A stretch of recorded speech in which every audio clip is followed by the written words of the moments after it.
அஸ்ஸலாமு அலைக்கும் வரஹ்மத்துல்லாஹி வபரகாத்துஹு.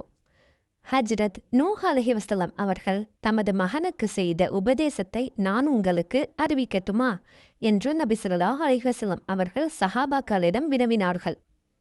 அவசியம் அறிவித்துத் தாருங்கள் நாயகமே என்று சஹாபாக்கள் கூறினார்கள்.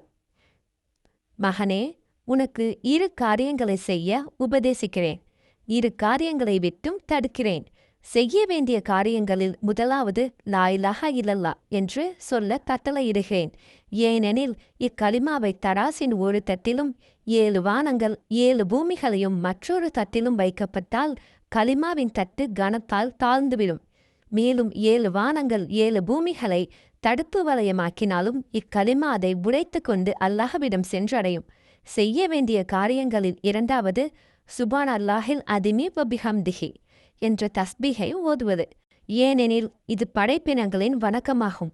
இதன் பரக்கத்தாலேயே அனைத்து படைப்பினங்களின் தேவைகள் நிறைவேற்றப்படுகின்றன. மேலும் 2 காரியங்களை விட்டும் உன்னை விலக்குகிறேன். 1 இணை வைத்தல், மற்றொன்று பெருமையடித்தல். ஏனெனில் இவ்விரு தீய காரியங்களும் அடியானை அல்லாஹ்வை விட்டும் தூரமாக்கக்கூடியவை என ஹஜ்ரத் நூஹ் அலைஹிவஸல்லம் அவர்கள் தம் மகனுக்கு உபதேசத்தை அருமை நாயகம் ஸல்லல்லாஹு அலைஹி வஸல்லம் அவர்கள் கூறியுள்ளார்கள்.